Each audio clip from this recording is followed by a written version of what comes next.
रामन बाहुल्य विधानसभा सीट पर मुस्लिम को उम्मीदवार बनाना, जी। कैसे आप उम्मीद और सपना पाल रहे हैं कि बेहतर परिणाम कर पाएंगे?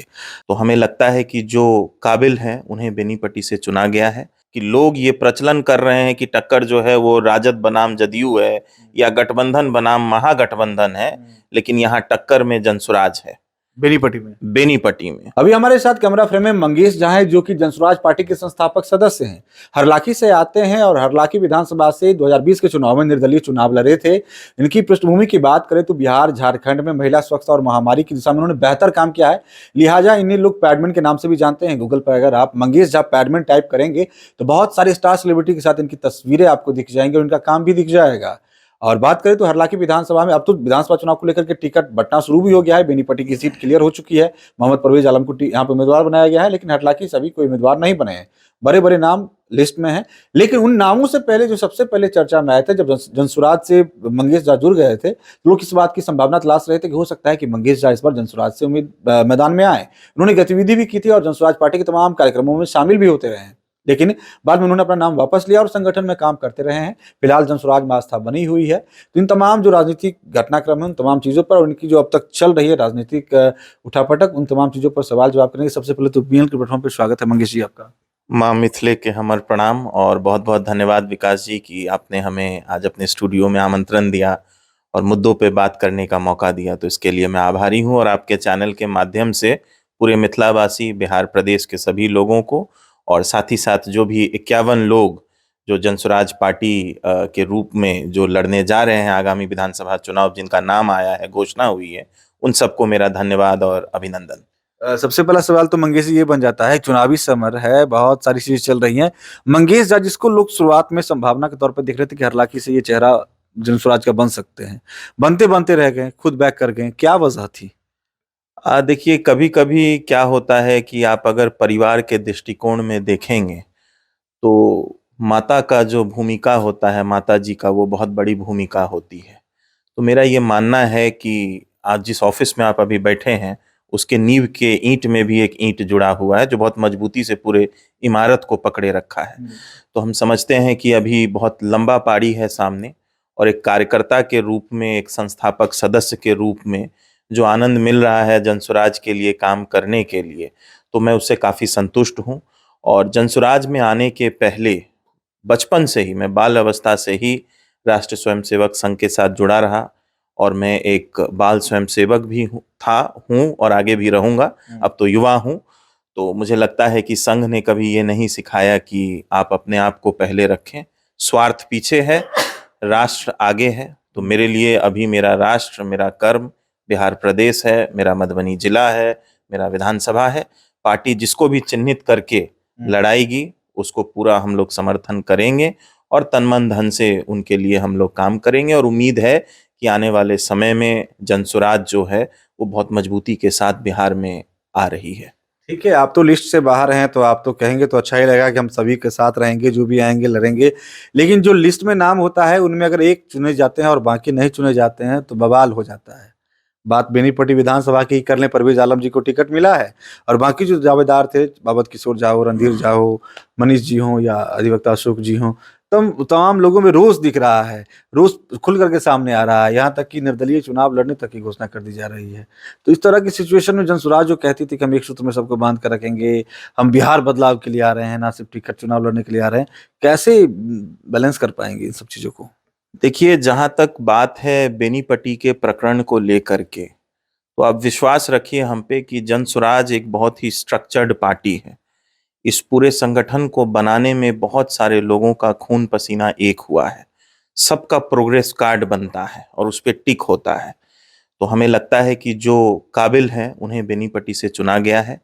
आपके माध्यम से जो जो जो संभावित प्रत्याशी थे जिन्हें टिकट नहीं मिल पाया है, क्योंकि देखिए विकास जी, ऐसा है कि बिहार में तो है 243 सीट, 343 सीट तो है नहीं, लड़ेगा तो कोई एक ही।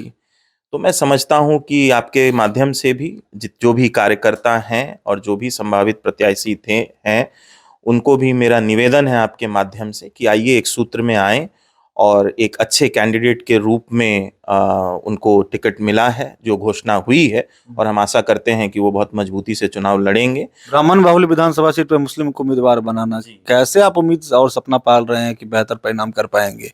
ब्राह्मण ही ऑलमोस्ट यहाँ पे विधायक होते रहे हैं और मुस्लिम उम्मीदवार परवेज आलम जी को जनसुराज ने भरोसा जताया है, क्या लगता है? मजहब नहीं सिखाता आपस में बैर रखना, हिंदी है हम, हिंदुस्तान हमारा। तो मेरा ये कहना है, आज यही मधुबनी जिला है और लोकसभा है जो शकील साहब को यहाँ से लोकसभा में जिता के भेजा। और ऐसा नहीं था कि शकील साहब को सिर्फ हमारे मुसलमान कौम के ही भाई और बहन वोट किए, पूरा मधुबनी लोकसभा ने करा। तो एक अच्छे उम्मीदवार हैं वो। और जहाँ तक बात है जनसुराज का कि कैसे हम सबको एक साथ रखेंगे, तो आशा रखिए, नहीं विश्वास रखिए कि हमारे जो आदर्श हैं पार्टी के, वो राष्ट्रपिता महात्मा गांधी जी और बाबा साहब अम्बेडकर हैं। जब 47 में जब हम सब आंदोलन से निकल के, जब हम सब अपने फ्रीडम को उत्साह से मना रहे थे, तब वही बापू नुआखाली में झाड़ू लगा रहे थे। तो उनके आदर्श के साथ ये पूरी पार्टी चल रही है। मुझे पूरा उम्मीद है कि सब लोग एक साथ आएंगे और धर्म, जाति, मजहब, भाषा विशेष से ऊपर उठ के वोट करेंगे। लेकिन एक सवाल आपसे भी है, क्या मुसलमान कौम में जन्म लेना क्या गुनाह है इस देश में? लेकिन राजनीति तो धारा बदल दी गई है ना। यहाँ पे आकर के बीजेपी के लोग, बीजेपी के विधायक, यहाँ बगल में बचौल जी हैं, जैसा कि आपने कहा कि मजहब नहीं सिखाता आपस में बैर रखना, वो कहते हैं कि मजहब सिखाता है आपस में बैर रखना, बावजूद वो जीत करके जाते हैं। किनके वोट से जीत करके जाते हैं? तो हिंदू के वोट से जीत करके जाते हैं, खुलेआम कहते हैं। तो वो तो हिंदू के वोट से जीत करके चले जाएंगे। लेकिन बात तो वहीं पे आ जाती है ना, राजनीति में तो हिंदू मुस्लिम हो जाता है। हम इसमें आपको स्पष्ट कर देते हैं। जहां तक बात है हमारे बेनीपट्टी, बचौल जी क्या करते हैं नहीं करते हैं वो उनका अपना व्यक्तिगत राय है। मेरा ये मानना है कि ये प्रदेश, ये जिला, ये देश जितना हम हिंदुओं का है, जितना हम ब्राह्मणों का है, उतना ही हक इसमें हर एक मुसलमान का है, चाहे वो सिया हो, सुन्नी हो। उतना ही हक पिछड़ित, अति पिछड़ित, उपेक्षित, दलित, महादलित सब लोगों का है ये बिहार। तो मेरा ये मानना है कि हम लोग राजनीति को धर्म और मजहब पे ना बांटे, एक साथ आए। एक पढ़े लिखे उम्मीदवार के तौर पे साहब को मिला है, तो मुझे लगता है कि आने वाले समय में हम सब लोग एक साथ बेनीपट्टी जरूर जीतेंगे। परवेज आलम को जो बेनीपट्टी से टिकट मिला है जनसुराज से, उनके बारे में ये भी कहा जा रहा है, ट्रोल भी किया जा रहा है, कमेंट भी की जा रही है, फेक आईडी बना करके भी, कि भाजपा के बी टीम है इसलिए मुस्लिम उम्मीदवार ब्राह्मण बाहुल्य विधानसभा सीट में उतार दिया गया है, या पैसे के बल पर टिकट ले लिए हैं। ये तरह के भी आरोप लग रहे हैं, क्या कहेंगे? जिनको जो कहना है, आलोचना करने वालों को आलोचना करने दीजिए। आप ये स्पष्ट समझिए कि बेनीपट्टी ही नहीं, मधुबनी जिला में हर एक विधानसभा में टक्कर में हम ही लोग सिर्फ रहेंगे और दूसरे स्थान पे कोई नहीं रहेगा। ये मुझे पूर्ण विश्वास है कि लोग ये प्रचलन कर रहे हैं कि टक्कर जो है वो राजद बनाम जदयू है या गठबंधन बनाम महागठबंधन है, लेकिन यहाँ टक्कर में जनसुराज है, बेनीपट्टी में और हरलाखी में भी जनसुराज जो है बहुत मजबूती से चुनाव लड़ेगा। मजबूती से चुनाव लड़ेगा। उम्मीदवार की को लेकर के कुछ संकेत देंगे कि हरलाखी में तो अभी बहुत सारे उम्मीदवार आ गए हैं? देखिए, उपयुक्त समय का इंतजार कीजिए और जो भी होगा वो अच्छा ही होगा। आदरणीय प्रशांत किशोर जी जो बिहार के बेटे हैं और जनसुराज के संस्थापक हैं, उन पे विश्वास रखिए कि वो जो कर रहे हैं वो बिहार प्रदेश के हित में, हरलाखी और बेनीपट्टी के हित में है। आपने भी अच्छी खासी शिक्षा ग्रहण की है और सामाजिक अनुभव भी आपने बेहतर हासिल किया है, राजनीति में भी आप हाथ आजमा चुके हैं। ऐसे में एक प्रश्न बनता है कि बेनीपट्टी विधानसभा से लोक गायिका मैथिली ठाकुर को लेकर के बहुत सारी चर्चाएं चल रही हैं कि बीजेपी उन्हें टिकट दे सकती है, उन्होंने इच्छा जताई बेनीपट्टी से टिकट मिल जाए तो बेहतर रहे। ऐसे में मैथिली ठाकुर का राजनीति और बेनीपट्टी विधानसभा में पदार्पण या पॉलिटिक्स माना किस तरह से देखते हैं आप?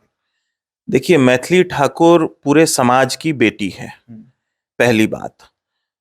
दूसरी बात कि उनके ऊपर जिस तरह से वो नेम और फेम को लेकर के आगे बढ़ी, मैं समझता हूं कि पूरे मिथिलांचल समाज का एक बहुत बड़ा नैतिक दायित्व उनके कंधों पे है। और वो क्या है कि कैसे आप लोक संस्कृति, लोक कला को घर घर तक ले जाएं। और हम कहते हैं कि सिर्फ एक मैथिली ठाकुर क्यों, यहाँ तो 100 मैथिली ठाकुर होना चाहिए, जो हमारा इतिहास रहा है।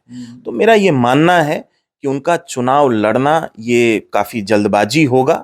तो हम तो यही कहेंगे कि हमें लगता है कि भारतीय जनता पार्टी में जो है उम्मीदवारों की कमी है। जहां बीजा मृणाल ऐसे लोग इतने दिनों से संगठन के लिए मेहनत कर रहे हैं, उनको दरकिनार करके, और विनोद नारायण झा जी जैसे जो स्टॉलवर्ट लीडर हैं, ये मेरा व्यक्तिगत राय है, ये मेरे पार्टी का राय नहीं है, मैं स्पष्ट कर दूं आपके कैमरे पे।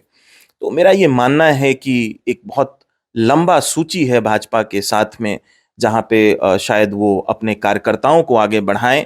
और मैथिली के पास में अभी एक बहुत लंबा उम्र है विकास जी, एक बहुत लंबी पारी उनको खेलनी है। लेकिन उसके पहले कैसे हम सब अपने लोक संस्कृति को, अपने लोक गायन को घर घर तक, आम जनमानस तक, एकदम निचले पायदान तक पहुंचाएं, ताकि एक स्वरोजगार का भी सृष्टि हो हमारे पूरे मिथिलांचल में। तो ये बहुत बड़ा नैतिक दायित्व मैथिली ठाकुर जी ऐसे लोगों के कंधों पे है। तो मुझे लगता है कि अभी राजनीति से, ये मेरा व्यक्तिगत राय है, जैसा मैं कह रहा हूं, मैं दोहरा रहा हूं, क्योंकि ट्रोल का जमाना है, लोग ट्रोल करने लगते हैं, लेकिन ये मेरा व्यक्तिगत राय है, ये मेरे पार्टी का राय नहीं है। हमें लगता है कि अभी उनको समय देना चाहिए, मिथिलांचल के लोक संस्कृति को, लोक गायन को, यहाँ के कल्चर को, यहाँ के आर्ट को कैसे आगे वो बढ़ाएं। अभी आर्ट के ऊपर में जो है हम आपसे एक छोटा सा, चूंकि आज चैनल पे हैं और हमेशा मौका नहीं मिल पाता है, आप देखेंगे कि मिथिला चित्रकला संस्थान हमारे रहिका में खोला गया। बहुत दुर्भाग्यपूर्ण है आप, क्योंकि सब लोगों को पद्मश्री नहीं मिल सकता है। और आपने गौर किया होगा कि सिर्फ 2 ही गांवों में राष्ट्रीय अवॉर्डीज हैं, वो है रांटी और जितवारपुर। शायद आप इस बात से मेरे साथ आप अलाइंड हों। लेकिन आप वहीं भागलपुर जाइए, भागलपुर में बड़े बड़े सेठ लोग वहां पे ब्लॉक प्रिंटिंग का इंडस्ट्री खोल रखे हैं, जहां मशीन से मिथिला पेंटिंग की साड़ी बनाई जा रही है। तो आज मेरा प्रश्न वर्तमान के मुख्यमंत्री से, यहाँ के कला संस्कृति में जो मंत्री हैं उनसे भी, और आदरणीय विनोद नारायण झा जी से, हमारे हरलाखी के विधायक सुधांशु शेखर जी से, और जिनका आप नाम ले रहे थे अभी, जो धर्म की राजनीति करते हैं, बचौल जी से, कि आप क्या कर रहे हैं। सब लोगों को आप अवार्ड नहीं दे सकते हैं। हर साल वहां से इतने आर्टिस्ट आ रहे हैं, उन आर्टिस्टों को मार्केट का व्यवस्था कौन करेगा, उनका सप्लाई चेन, ब्लॉक चेन कौन करेगा। बहुत गरीब घर के भी लोग जो हैं वो उस संस्थान में जा रहे हैं, जो वहां प्रशिक्षण ले रहे हैं। सीट तो 10 ही होगा ना, जो टीचर भी वहां पे कोई बनेंगे तो कोई 10 ही लोग बनेंगे। और आज ऐसी क्या उदासीनता रह गई इस पूरे मिथिलांचल की, कि सिर्फ 2 ही गांव में हम लोग राष्ट्र अवार्ड को लेकर के सिमट के रह गए। तो आपके कैमरा के माध्यम से वर्तमान सरकार को भी, विनोद बाबू को भी, सुधांशु जी को भी, और फिर से मैं कह रहा हूं जिनका आपने नाम लिया, जो धर्म की राजनीति करते हैं, बचौल जी, उनसे भी प्रश्न है कि वो इस क्षेत्र में क्या कर रहे हैं। तो हमारे साथ मंगेश झा थे, जो कि सोशल एक्टिविस्ट हैं, जैसा कि मैंने उनका परिचय पहले वीडियो में दिया था, और जनस्वराज के प्रति समर्पित संस्थापक सदस्य हैं। उन्होंने अभी तक के राजनीतिक घटनाक्रम जो चल रही है उन पर हमने जो भी सवाल किया है उनका जवाब उन्होंने सहज रूप से दिया है। और खास करके इन्होंने लास्ट में कहीं ना कहीं प्रश्न भी खड़े किए हैं सरकार से, यहाँ के विधायक से, कला संस्कृति के मंत्री से, और अपने भी क्षेत्र के विधायक से, हरलाखी से आते हैं, कि यहाँ पर जो भी संभावनाएं बन सकती थी, जैसे कि उदाहरण के तौर पर मिथिला पेंटिंग को ही लेकर के उन्होंने भागलपुर से तुलना की कि भागलपुर कैसे वहाँ पे एड ऑन प्लस करके काम कर रहा है मिथिला पेंटिंग के क्षेत्र में, हम कहाँ पिछड़ जा रहे हैं, 2 ही गांव अवार्ड लेकर के ठहर जा रहा है। उसको और सरप्लस किया जा सकता था, बेहतर किया जा सकता है। इन सारी संभावनाओं पर सरकार को, यहाँ के जनप्रतिनिधियों को सोचना विचारना चाहिए। इन सब बातों पर यहाँ के सरकार के विधायक को, यहाँ के जनप्रतिनिधियों को सोचना विचारना चाहिए, ताकि यहाँ पे कुछ बेहतर हो सके। तो फिलहाल इस वक्त इतना ही। आप देखते रहे BNN न्यूज। धन्यवाद।